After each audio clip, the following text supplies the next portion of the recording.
And we're back, ladies and gentlemen. Great to see you here again on Singular, where, of course, as you know, we discuss the nominees and the winner for Record of the Year. This time, we'll be kicking it off in 1985, and joining us, as always, the lovely and talented Eric. Hello. Forever fabulous Dr. Vincent Stevens. And, of course, I'm with you as the ever lovely Susan. Ever lovely. I was going to go with like I would say eternally lovely. Eternally lovely. Yeah. All right, Vincent, kick us off. All right, so 1985. So 1985 is the year that Whitney Houston's debut album premiered, and that album was a huge hit. She was nominated for Album of the Year. She had 4 hit singles from that album, including 3 number ones. There was some controversy, though, because she was not nominated for Best New Artist at the Grammys this year because she had appeared on other recordings prior to her debut album. So that caused some controversy because she was a shoo-in to win, but she did okay. The big winner of the night was Phil Collins, who won Album of the Year for No Jacket Required, which was a big hit. He also won Male Pop Vocal Performance, and he also won Producer of the Year with his co-producer, Hugh Padgham. So, you know, it was interesting. If you look at the nominees, and we could talk more about this once we delve into the Record of the Year nominees, this was like the year of the white male rocker. Like 4 of the 5 nominees are these sort of archetypal, you know, white male rock groups. So We Are the World literally brought the gender and racial diversity. So it's interesting, and again, we can delve into that. But yeah, I think, you know, Madonna was also hugely popular in 1985. Tina Turner was still on the comeback trail. Aretha Franklin had a huge comeback with Freeway of Love, which won the R&B song and R&B female vocal performance. So it was kind of an interesting mix of performers. Yeah, and I can't wait to dive into our Record of the Year nominees because they are a fascinating group. Eric? And really white and really male again, Vincent. Not to underscore that, but it's interesting to that point of how little diversity exists in this group of nominees in all kinds of ways, not just people, but sonically and whatnot. So to, you know, just have us look at who those nominees were that year. So for those of you, many of you who listen to this know this point, but I think it's worth reiterating that this was given out in 1986, but represents the year of 1985. So the nominees, drum roll please, Money for Nothing by Dire Straits, The Boys of Summer by Don Henley, Power of Love by Huey Lewis and the News, Born in the USA by Bruce Springsteen. And I think it's also interesting to point out that both Huey Lewis and Bruce Springsteen were repeats in this category, not in their songs, but they were nominated the year before for other singles. And the big winner, USA for Africa, We Are the World. So we're going to go through each of these nominees, as you know, talk about what our thoughts are about them being in this category, and then we'll wrap things up with 2 insights: what song we think should have been added to this group, and who of the nominees and winner who actually should have won this year. So Susan, we're going to kick things off with you. So let's start at the top of the nominee list with Money for Nothing, I Want My MTV by Dire Straits, with a little bit of Sting sprinkled in for good, bad luck, who knows? Susan, let us know your thoughts. If you sprinkle in Sting, is it ever bad luck? Is it ever? Who knows? I don't think so. No. Those solos just go on and on, if you know what I mean. So here's, as we talked about earlier, I don't understand the almost 1 minute in the beginning that I guess if you pumped it like full volume, you would hear music, but to the listening ear, it just sounds like silence for a minute. Oh, Vincent just chimed in on the chat. It's 1 minute and 36 second long intro. And I'm sure that wasn't. We get it. Speed it up. We get it. Kind of like this review. Get it together, Susan. I'm sure that with the not the radio edit. I'm sure we didn't spend a minute and 36 seconds in silence on the radio, and there's probably a lot of good reasons for that. Um, I mean, kind of to both of your points, I just don't think this year ages well at all. And this song, where I was like, oh yeah, I remember that song. That was cool. And I was like, okay, yeah, I don't know. This was very much to me, or like the year of the soundtrack. Like if I heard this playing in the background, I'd be like, that's a good tune.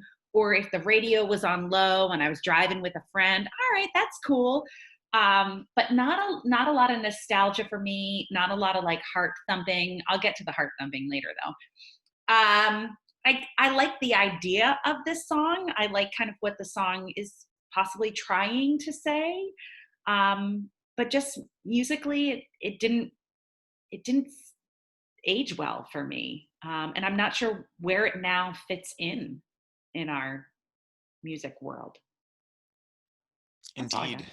I got. That's what Okay. Susan's got. Vincent, what do you got to add to that? Yeah, I mean, Dire Straits is one of these groups that, you know, at that point they'd only been out since the mid to late 70s, so they were very critically respected. And so I think, you know, we've talked a little bit about the Grammys sometimes having quote unquote edgy choices. So I think Dire Straits and Bruce Springsteen, and to some extent Don Henley, represented that. You know, I remember, so I was 8 or 9 years old when this song was a hit. The one song I remember by Dire Straits that came from the same album is called Walk of Life. And that's actually a very fun, joyful song, you know. This song is one of these songs, I remember watching the video on MTV, you know, it's one of the first videos to be animated. And the guitar riff is very distinctive. But at the time, I don't remember paying very much attention to the lyrics. Basically, to Susan's point, I kind of have a so-so feeling with this song.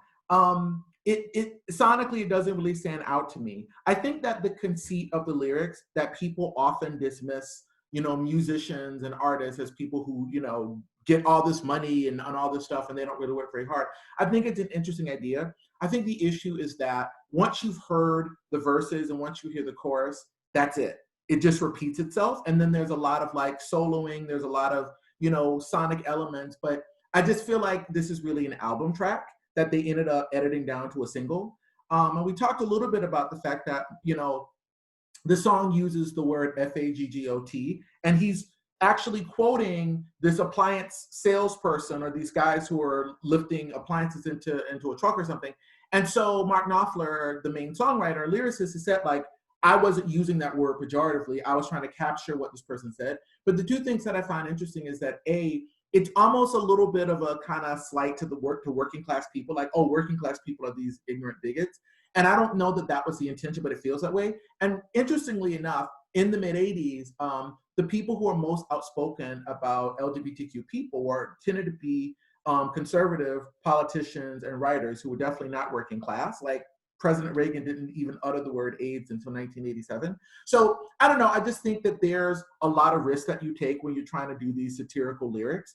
And I understand that a lot of people found the song very confusing and offensive. And my understanding is that they use the word Queenie instead of the F word when they sing it and perform it now. But I don't know. I think there might have been other more creative ways to capture the tone without using the word. So yeah, this song didn't really stand out to me. I think the video is kind of clever and kind of interesting, but I think the song is very dated. Yeah. What's interesting, I feel like with no data point behind this in any way, shape, or form, but I think this was starting the era of the 5 or 5.5 minute pop song on the radio, where we got to a stage where, you know, in early rock and roll days, things were 2.5 minutes, and then they creeped up into the 3.5 range. And then the 80s, in all of its success, added that to length of songs. We started hearing songs on the radio, even cut down from their album versions, that were still 5.5 minutes long. And this one, it's interesting, you know, Vincent and Susan, both your points about, you know, you have this like really long silent intro, and then it pops in a really strong way with that guitar riff, which is appealing, I find, and, you know, is engaging. But then it's sort of like it starts at this really high point and it just goes into this world of repetition that does not need to go on for 5 minutes. So I found this almost like in the world of novelty song, like it wears out its welcome pretty quickly after that initial pop of interestingness. And then when you layer into it, Vincent, what you just brought up about the use of the F word throughout this song, I forgot how often, like it's not, in my memory it was said like once, but I lost count how often it comes up. Part of it is because they were just repeating the same lyrics over and over again, but it's hard to, I don't know, put that kind of message out there in a very one-way street format. That I was in junior high when this song came out, and in my memory, and I don't know if this has any correlation or causation, but it also was at the moment when "that's so gay" as a negative phrase started gaining traction in my world. And who knows if there's any connection, but words matter, I think, and especially when there isn't the ability to truly have a nuanced dialogue. I was ready to move on from this song because, words matter, and it's, yeah. So that's all I have to say without going into too much more about this. Okay, so let's move on to our second nominee, Susan. It's summer right now, so And I like boys. And you like boys. Where are the boys of summer in your world? So, what did you think of this one?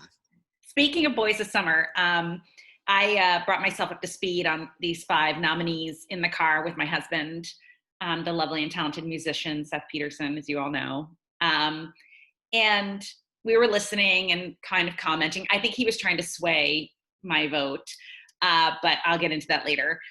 But it was funny.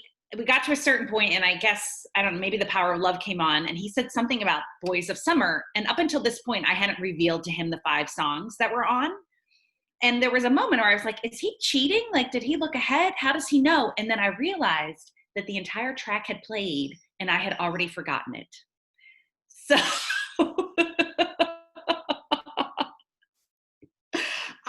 that's kind of where I was at this one. Again, hashtag Grammys so male, hashtag Grammys so white. It just kind of went over me. And again, it was like kind of where this song maybe lands in itself is that I'm like, okay, so if I had a road trip ahead of me and I was with friends and we were going into the cool night, getting ready to make our final stop after we drove 8 hours. And would Vincent and I be invited on that trip? You would be, and it would be a convertible, and one of you would be wearing a headscarf, as we know. Both of us. You can decide. And like maybe this would come on, and it would like be a nice way to end the night and pull into some rest stop and have a glass of wine.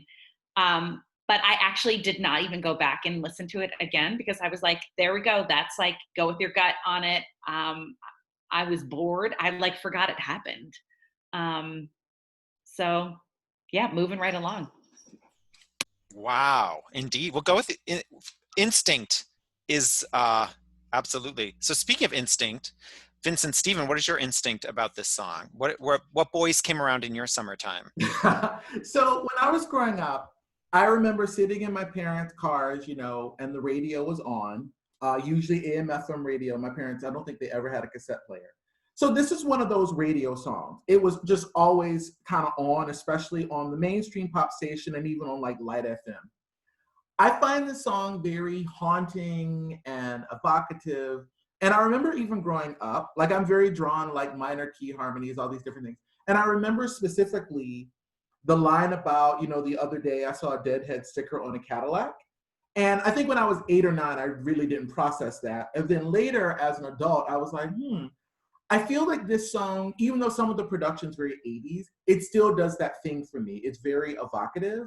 And I think the theme actually sort of would still work today in terms of, looking back. And it's not necessarily about nostalgia, but it's about all these paradoxes and contradictions. I feel like of these nominees, I think it's the most evocative lyrically. And I think there's something about it that's very haunting and melancholic and ironic. I think it has the best lyrics of any of the songs that we're looking at. I think there's only one other song in this group of 5 that even has good lyrics. So it's one of the 2. So I might be revisiting that a little bit later, but I definitely think this is Don Henley's best song. I think it's better than anything he ever did in the Eagles. And I think it's his best solo work. Though there is a song from 1989, "The End of Innocence," that also is very strong, but very strong to this listener. Eric Nelson. So it's interesting is this song was big right as MTV was in my mind. Who knows? This may another data point I don't have. But when the videos on MTV were starting to become a little more sophisticated, they were putting more dollars behind the production value. And this song is just completely intermingled in my mind. I can't separate it from the video, which I think is, I actually went back and rewatched it, and it was exactly how I remembered it. Which I found it haunting and interesting and pulled me in. It seemed to, press all these buttons in these ways that I found appealing and to sort of mimic, Vincent, what you said, sort of this hauntingness. It goes on this journey. It's sort of lyrically, and the iconography in the video sort of pull me in. I find it an interesting song. So I did not, as I listened to it, it's Susan, actually stuck in my mind versus The Leap Over. So that's just interesting to, we'll see if there's we'll have to leg wrestle over this later, and how our memories play in different ways that way. But I found it, I was really happy to see that, or be brought back to the video that I actually find really appealing. It brought me back to that, which I really liked. So, okay, let's move on to the next one on the list, which is Susan.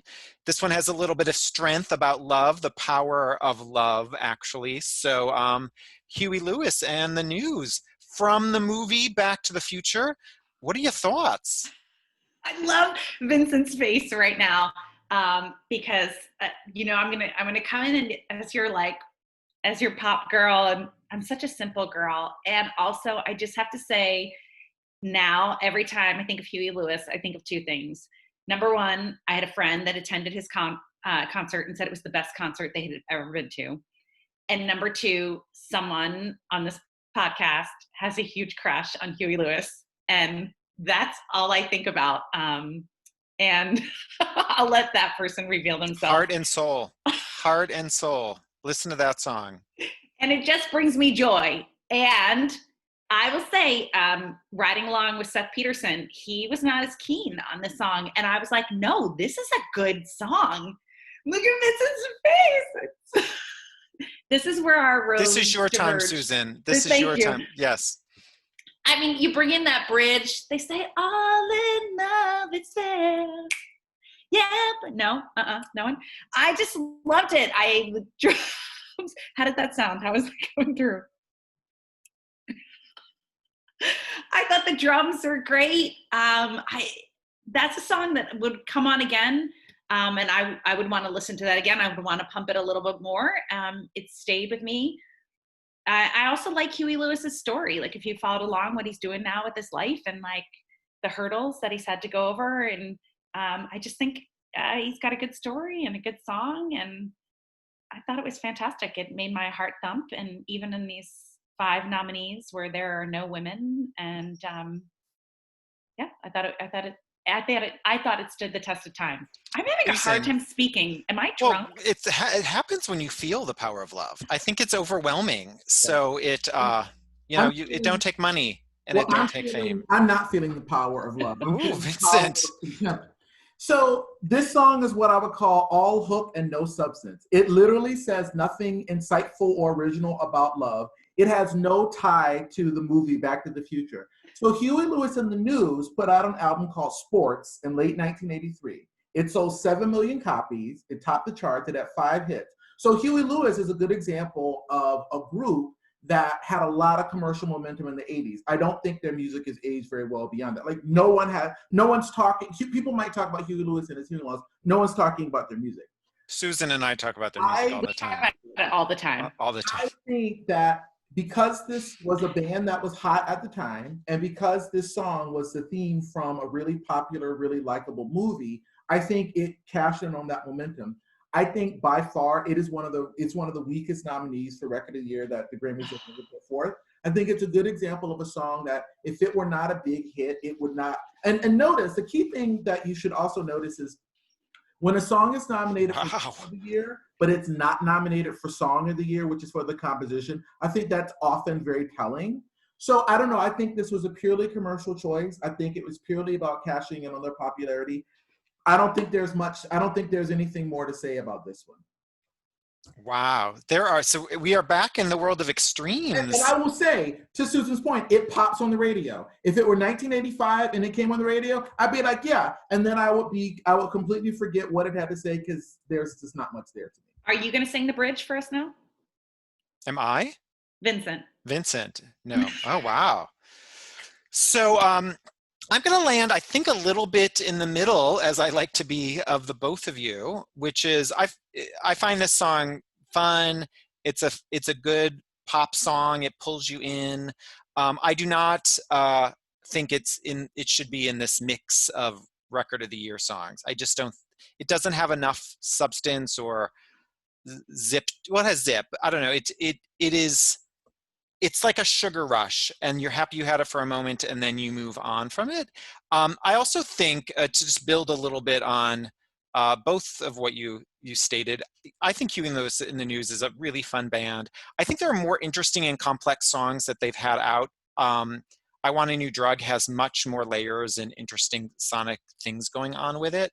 So maybe that would have been a better nominee. I also, to Vincent's point, think this nominee is perhaps a bit of the We're Sorry What Happened with Ghostbusters. That song, speaking of I Want a New Drug, there was a copyright infringement case around stealing the lyric, or the hook of that song was then used in Ghostbusters, that song by Ray Parker Jr. And the trial found in favor, I believe, of Huey Lewis in the News. So if you listen to those two songs back to back, you hear it. It's like the same song. And I know that's not what this is about. There's also a point that I think someone said to Ray Parker Jr., we want a song like I Want a New Drug in the Ghostbusters movie, and who knows what happened and how that journey took place. But anyway, I think this is a fun song. I'm glad it was on the radio at that time. I wouldn't put it in this category. So that's my take on this. We will move on to the fourth of our in the nominee pool, which if we're talking about big statement songs, Born in the USA, yeah, had its own, big story around this one. So Susan, take us away with your thoughts on this single. Well, what you need to know is any Italian girl from Philadelphia is going to stand up for Bruce Springsteen, even though he was from New Jersey, and we crap on Jersey all the time because they deserve it. But when push comes to shove, we're here for them. And I have to say, I would love Bruce to the day I die. There are some moments where I listen to Bruce and I'm like, you got to wrap this up because you're like talking about a sandwich and I need you to stop. And it doesn't rhyme and it's going nowhere, but the American people love it. So I'm there for you, Bruce. And I was thrilled with like kind of the commercial success of this song. Bruce kind of really got his big due, right? Vincent's going to chime in later probably on some statistics that counter that. But all of the American people got to know Bruce. I think the American people aren't actually listening to the lyrics. And this becomes a song that could easily be played at a white supremacist rally and they wouldn't get it. But if you actually listen to the lyrics, you hear Bruce's rightful criticism of the United States and their policies around government and war. And that's always, what brings Bruce back is to the people and to his support of unions and workers. And I just, I love the song. I'm not going to dance to it. I'm not going to listen to it be played at a white supremacist rally, also known as a Republican convention.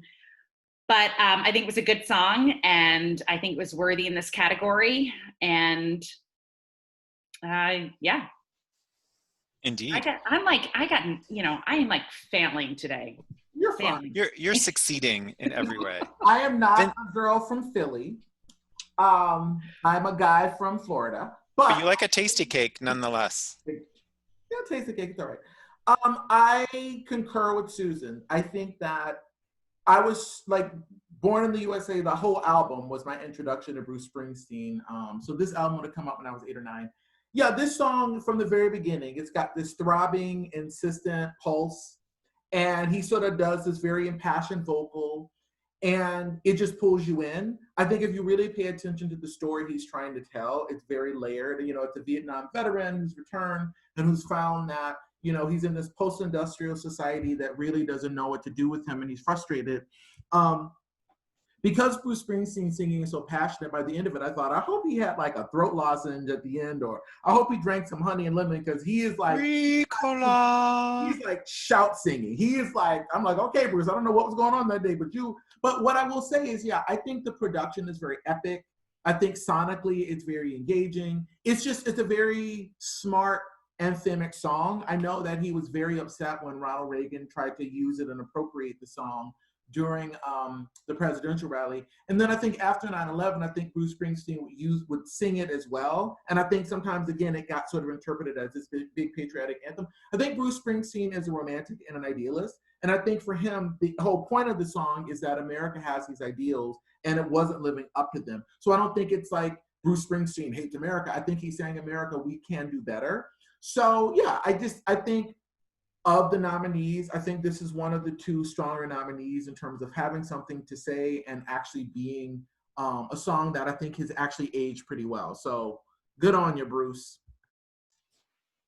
Yeah, I can tell this makes perfect sense why this song is in this list of nominees for all the things that both of you described, both the Philly girl and Vincent, the way this song is written, what it says, if you listen to the lyrics.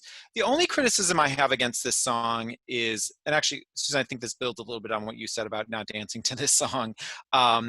It's, you know, it has a great message. It has this complicated story. It takes this interesting sonic journey.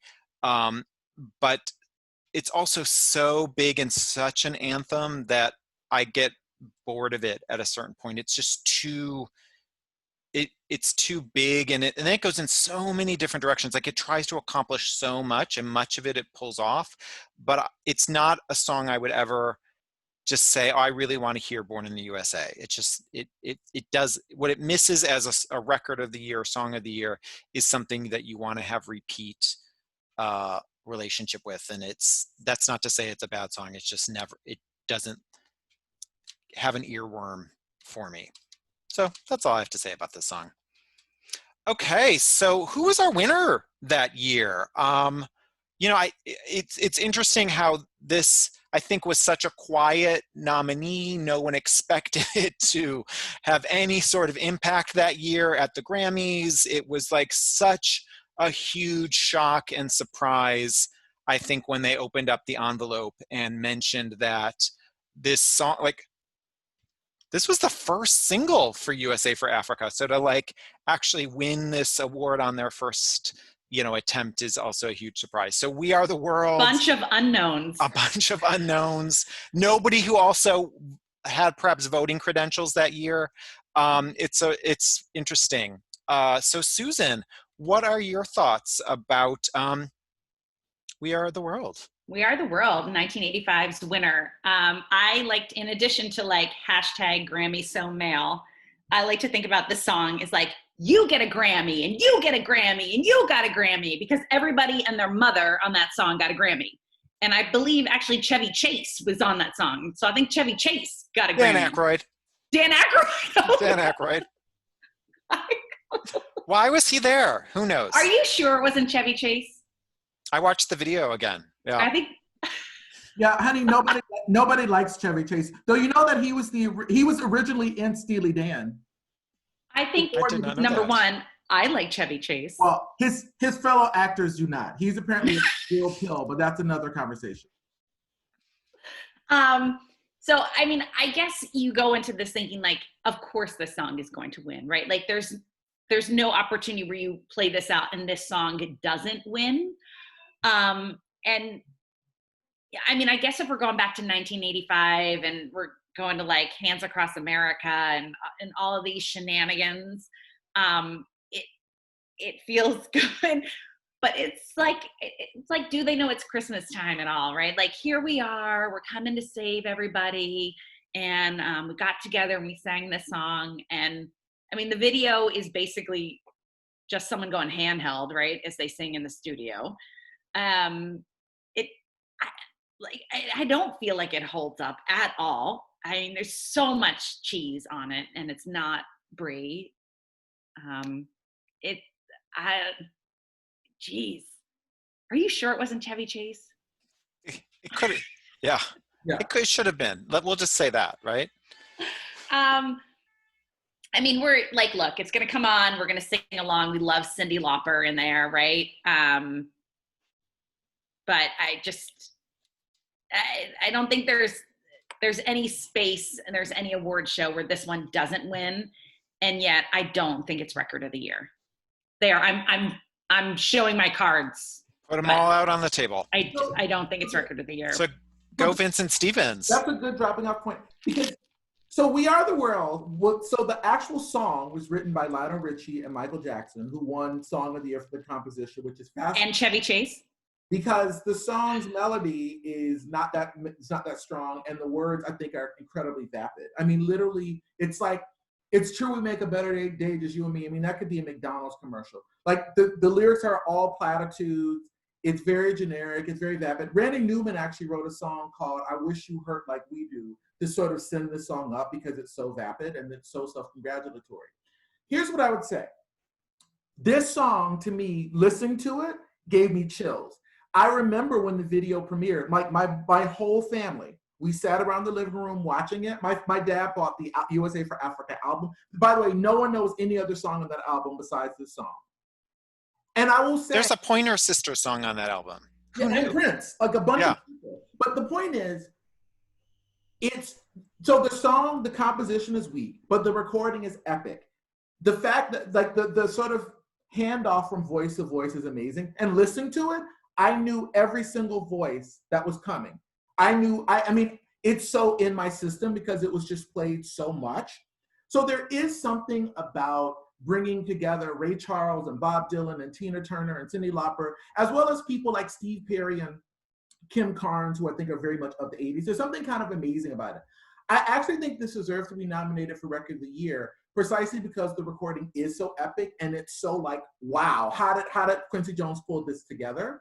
And it kind of gave me chills. Like at the very end, when there's a kind of call and response between Stevie Wonder and Bruce Springsteen and then Ray Charles and James Ingram, you're like, okay, wow. So it brings back all these things. But to Susan's point, when this song comes on the radio, it's nothing more than nostalgia. I think that there are a lot of songs. I think Sun City which is written in the same vein as a much better, much smarter, much tougher song. I'm glad the song brought attention to, starvation in Ethiopia and everything. I appreciate all of that. But I think the record is much more interesting than the song itself. I think it's got all these textures. There is a Grammy Award category called Best Vocal Arrangement for Two or More Voices. Strangely enough, it was not nominated that year. That, to me, is actually what it should have won for, because the vocal arrangement is what makes the song. The actual thing they're singing over, it's like a weak drum track and some keyboards. Like, if you really listen to it, it's voice, voice, voice, voice, voice, voice, voice. There's very little going on beneath it because it's so thin. So I felt like this deserved to be nominated because it's so textured and so big, but I would not say that I think it was the best record of 1985, but biggest. There you go. So I thought, I echo all of the things both of you said. As I was thinking about, especially in the context of what we're doing with this podcast and trying to think about what should have been or what could have won Record of the Year that year, I kept coming back to, I wish they chose not to compete. Like this song, what it was meant to accomplish, Susan, to your point, there was no way it wouldn't win because of everything around it, which I guess shouldn't make it unfair or shouldn't handicap it in some way. But this song to me transcends a contest. And I just think its point was not to be a racehorse in a Grammy competition. So I wish they had said, we're not gonna enter this song to any competition here, because it's already won on so many levels. The money it raised, the people it brought together, all of that kind of stuff. And then the fact that you learn that Susan, actually, you said all these people get Grammys. They did not. Just a few people put their name. I don't know how that worked. I don't know the science or dynamics behind this, but they, for whatever It's only reason, the producer, right? well, yeah, I think that's what happened. Usually, it's the producer and the artist win. So, maybe just give one to I don't know, is there a USA for Africa museum or exhibition somewhere that this Grammy shows up to? But it doesn't. I just don't think it should be in this category. That's my point. It also is never a song I would put on a playlist. You never really want to listen to it, but it is epic and it does all of the things. So I don't need to reiterate any of that. But don't come here and be in this competition. You remember in the earlier mid 2000s, they redid a remake with a bunch of. I think it was raising money for Haiti, or it was raising money for. It was for Haiti, yeah. And that to me, it just again brought out how weak the actual song is, like as a composition. But again, Lionel Richie and Michael Jackson, I mean, again, two people who were really, really popular. They won the Grammy Award for Song of the Year over The Boys of Summer, Every Time You Go Away, I Want to Know What Love Is, and Money for Nothing. So it's fascinating to me that people thought the composition was that strong, because I think it's actually very weak. Incidentally, Every Time You Go Away, which was a hit for Paul Young, was actually written and recorded by Hall & Oates in 1980. So it's a song that had actually been around for 5 years before Paul Young even did it. So it's fascinating to me that it was up for Song of the Year, because usually they nominate new songs, but that's a different. Interesting. So that actually, I think, gets us into our next phase of the competition here, which is who we think should have been nominated, who should have been in this group. So we'll go through that, and then we'll take one more round robin and talk about who we think should have won of the nominees. So Susan, who, what name, what song, what artist would you have liked to have heard mentioned in the list of nominees here from that year? I think bouncing back to, and possibly Vincent mentioned this earlier, or maybe it was before we went live, like, where's Whitney Houston? Where's Madonna? Where's Prince? So that's like, I just kind of like trying to feel like the 1985 vibe, and these songs were not part of that. Yeah, that's I'm so meh about this year that I kind of want to like throw it all out and mix it back up again. And it's such a good year for music. There's such variety in this year. But anyway, I didn't mean to step on you. No. So Susan, who would you add? Can I add all of those people? You can add as many as you want. Can I add Prince? Can I add Whitney? Can I add Madonna? Yes. Yeah. Okay, great. So I was gonna say, I have a Grammy book here next to me. So Madonna was nominated in the pop female vocal category for Crazy for You, and Whitney Houston for Saving All My Love for You, which won. And Tina Turner and Linda Ronstadt and Pat Benatar were also in that category. Prince, like, where are they? Where are they? So Prince didn't, in 1985, I think Purple Rain had been nominated the year before, so I don't know if he had any songs that were eligible. I don't know. Was Raspberry Beret eligible that year? I don't know. It may have been. I think it was, or it was on. It charted that year. I don't know if it fell into the timeline range, because the Grammys are a little strange. I think your song has to be it's the eligibility period is like September 1 through August 31st. Yeah. So it's an odd way to talk about the year, because nobody talks about it that way. Yeah, it's strange. Yeah. Is it a fiscal year? It's a fiscal year. It's a nonprofit fiscal year. So yeah, what I would say, to echo Susan's point, is that I think that it's interesting to me sort of what was overlooked. So there are 4 songs that came to mind. I Want to Know What Love Is by Foreigner. Another epic record. I actually think it's aged very well. It's been covered by Tina Arena, an Australian pop singer. It's been covered by Mariah Carey. Like, it's a song that's had a life beyond Foreigner. It was up for Song of the Year, but I still think, and for Best Pop Performance by Duo or Group, but I think it should have been up for Record of the Year. Everybody Wants to Rule the World by Tears for Fears. You can't deny Tears for Fears, period. That big chair that they're sitting in. Exactly. And I would say two songs that are very conventional ballads that I think are unusually persuasive. Saving All My Love for You by Whitney Houston, I think would have been a great choice. Even though it's just a love song, she sings the shit out of it. And I'm like, yes. And also, I think Paul Young, Every Time You Go Away is great. He was up for, best pop male vocal performance, but I think his performance, honestly, Phil Collins, One More Night. I'm sorry. That is a great song. Maybe not, it's not innovative or original, but it's so much more interesting than so many of the other songs. So I think they have plenty of songs they could have chosen, and they went with some of the more stodgy, conventional stuff. Indeed. So again, as I've been doing all day long, I'm just going to keep echoing Susan and Vincent. I think there were so many more interesting songs that melded genres together, like to build, Vincent, on your Whitney Houston, and Susan, yours as well. I actually would have picked You Give Good Love as opposed to Saving All My Love. To me, that was her most complex, interesting song. It gets a ballad in there without all of the usual suspect sonic elements that go into Whitney Houston ballad. It's almost jazz in the way that it's put together. I think it's a stunning song. Speaking of that, Sade's Smooth Operator, how is that not in this list? It sonically is so interesting. In my mind, stands the test of time. Why is that not on this list? And the third one in my head was Raspberry Beret. There's so much charm to that song. It's so interesting sonically. It's got an interesting lyric. I love a storytelling kind of song.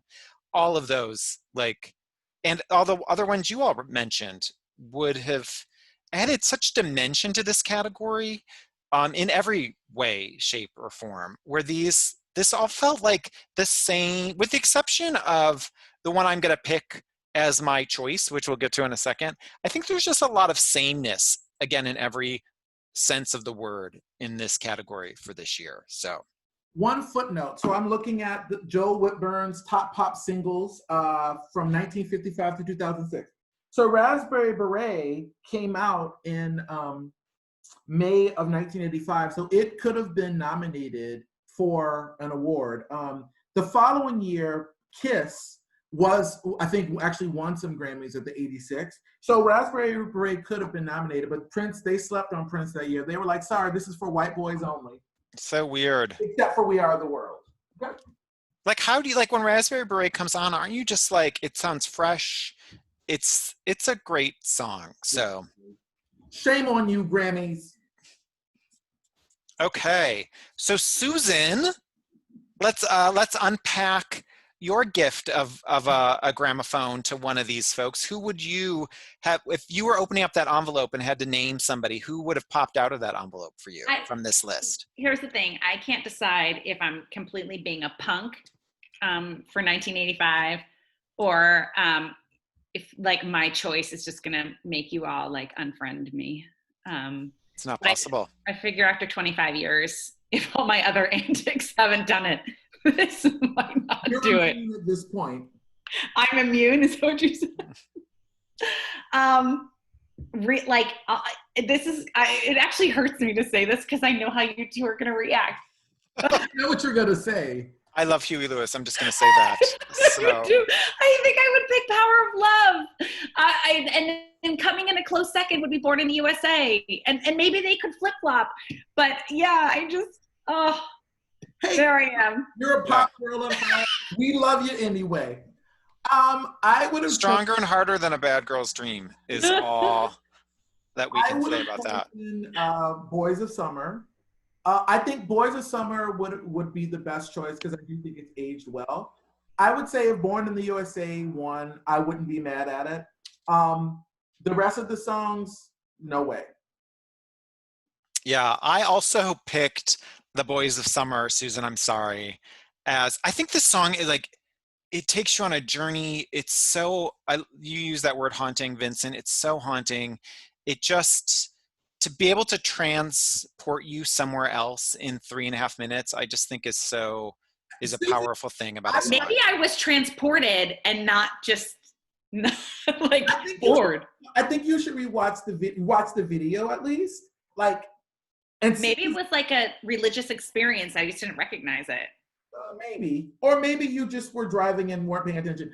I think you should re-listen to, you know what it is? I think you should listen to that and listen to The End of Innocence, which was his song from 89 or 88. I think listen together.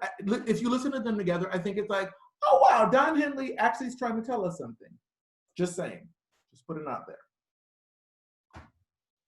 So that is yet another episode of Singular. So and I would like to remind everyone, don't forget to click like and subscribe down below. Now with our YouTube channel, Podcast Singular. Of course, you can always find us on Twitter at Podcast Singular and on Facebook at Podcast Singular. Very good. Well, until we meet again, ciao. Ciao. and the winner is